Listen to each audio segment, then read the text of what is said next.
Hey guys, welcome back to my channel. ಹೇಗಿದ್ದೀರಾ ಎಲ್ಲರೂ? Hope ಎಲ್ಲರೂ ಕೂಡ ಚೆನ್ನಾಗಿದ್ದೀರಾ ಅಂತ. ನಾನು ಕೂಡ ತುಂಬಾ ಚೆನ್ನಾಗಿದ್ದೀನಿ. ಹಾಗೆಯೇ ಉಪವಾಸ ಕೂಡ ಚೆನ್ನಾಗಿ ಹೋಗ್ತಾ ಇದೆ, ಮಾಶಾಅಲ್ಲ. ಇವತ್ತಿಗೆ ಉಪವಾಸ ನಮಗೆ 3ನೇದು.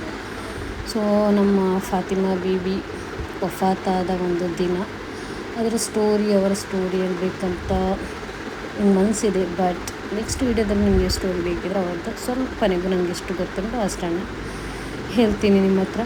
ಸೊ ಇವತ್ತೊಂದು ರೆಸಿಪಿ ನೋಡೋಣ.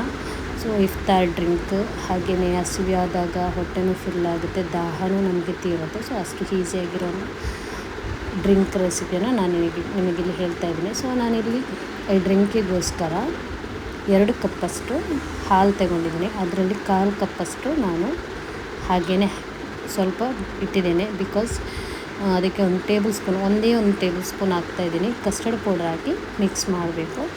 ಅದ ನಂತರ ನಾವು ಹಾಲನ್ನು ಫ್ಲೇಮಲ್ಲಿಟ್ಟು ಸ್ವಲ್ಪ ಬಿಸಿ ಮಾಡಬೇಕು. ಜಾಸ್ತಿ ಬಾಯ್ಲ್ ಆ ಥರ ಏನು ಬೇಡ. 1/4 ಕಪ್ಪಷ್ಟು ಸಕ್ಕರೆಯನ್ನು ಹಾಕಬೇಕು. ನಿಮಗೆ ಜಾಸ್ತಿ ಸ್ವೀಟ್ ಬೇಕಿದ್ರೆ ಜಾಸ್ತಿನೂ ಹಾಕ್ಬೋದು. ಸೊ ದೆನ್ ಅದನ್ನು ನಾವು ಮಿಕ್ಸ್ ಮಾಡಬೇಕು.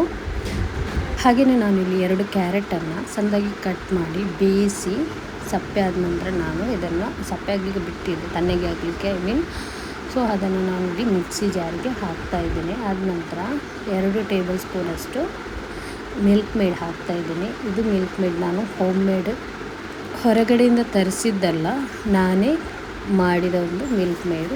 ಹೊರಗಡೆಯಿಂದ ತರಿಸಿದರೆ ಜಾಸ್ತಿನೂ ರೇಟ್ ಕೂಡ ಕೊಡಬೇಕು. ಸೊ ನಾವೇ ಮಾಡುವಾಗ ಸ್ವಲ್ಪ ಕ್ವಾಂಟಿಟಿಯಲ್ಲಿ ಮಾಡ್ಬೋದು, ಹಾಗೆಯೇ ಖರ್ಚು ಕೂಡ ಕಮ್ಮಿ ಆಗುತ್ತೆ. ಸೊ 2 ಟೇಬಲ್ ಸ್ಪೂನಷ್ಟು ಹಾಲನ್ನು ಹಾಕಿ ಚೆನ್ನಾಗಿ ಪೇಸ್ಟ್ ಮಾಡಿದ್ರೆ ಇತ್ತು. ಇಷ್ಟೇ ಇರೋದ್ರದ್ದು. ಅದ ನಂತರ ಇಲ್ಲಿ ಮಿಲ್ಕು ಕೂಡ ಬಿಸಿ ಆಯಿತು. ಸೊ ಆದ ನಂತರ ನಾನು ಕಸ್ಟರ್ಡ್ ಮಿಲ್ಕ್ ಉಂಟಲ್ವ, ಅದನ್ನು ಕೂಡ ಅದಕ್ಕೆ ಹಾಕಿ ಸ್ವಲ್ಪ ಹೊತ್ತು ಮಿಕ್ಸ್ ಮಾಡಿ, ಆದ ನಂತರ ಕ್ಯಾರೆಟ್ ಪೇಸ್ಟ್ ಏನಿದೆ ಅದನ್ನು ಕೂಡ ಹಾಕಬೇಕು. ಮತ್ತು ಮಿಕ್ಸಿ ಜಾರಲ್ಲಿ ಸ್ವಲ್ಪ ಇರ್ತದಲ್ಲ, ಆವಾಗ ನಾವು ನೀರನ್ನು ಹಾಕಬಾರ್ದು.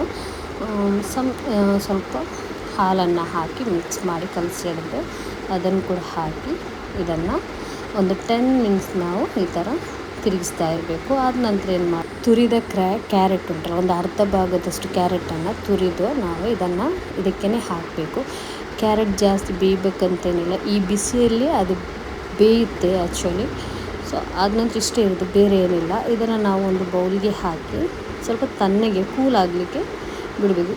ಜಾಸ್ತಿ ಕೂಲೇ ಆಗಬೇಕು. ಅದು ಬಿಸಿ ಇರುವಾಗ ನಾವು ಇದಕ್ಕೆ ಇಂಗ್ರೀಡಿಯೆಂಟ್ಸ್ ಏನಿದೆ ಅದನ್ನು ಹಾಕುವಾಗ ಒಂಥರ ಬೆಂದ ಹಾಗೆ ಆಗುತ್ತೆ. ಸೊ ಇದು ಇವಾಗ ತಣ್ಣಗೆ ಆಗಿದೆ, ಆದರೂ ಕೂಡ ಜಾಸ್ತಿ ಆಗಲಿಲ್ಲ. ಅದಕ್ಕೊಂದು 4 ಐಸ್ ಕ್ಯೂಬ್ಸ್ ಹಾಕಿ, ನಿಮಗೆ ಐಸ್ ಕ್ಯೂಬ್ಸ್ ಹಾಕ್ತಾಯಿದ್ದೇನೆ. ಜಾಸ್ತಿ ಟೈಮ್ ಇದ್ದರೆ ನಿಮಗೆ ತಣ್ಣಗೆ ಆಗಲಿಕ್ಕೆ ಕಂಪ್ಲೀಟ್ಲಿ ಕೂಲ್ ಆಗುವಷ್ಟು ಬಿಡ್ಬೋದು.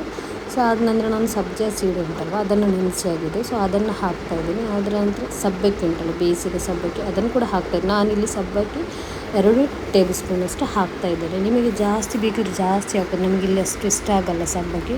ಸೊ ರೆಸಿಪಿ ಮಾಡುವಾಗ ಪೂರಾ ಜಾಸ್ತಿಯಾಗಿ ಏನೆಲ್ಲ ಹಾಕ್ತೀವಿ ಅದೆಲ್ಲ ನಾವು ಹಾಕಬೇಕಾಗುತ್ತೆ. ಸೊ ಅದಕ್ಕೆ ನಾನು ನಿಮಗೆ ಸ್ವಲ್ಪ ಕ್ವಾಂಟಿಟಿಯಲ್ಲಿ ತೋರಿಸ್ತಾ ಇದ್ದೀನಿ. ಅದನಂತರ ಬಾಳೆಹಣ್ಣು, ಯಾವ ಬಾಳೆಹಣ್ಣು ಕೂಡ ಆಗುತ್ತೆ, ನಿಮ್ಮ ಚಾಯ್ಸ್ ಅದು.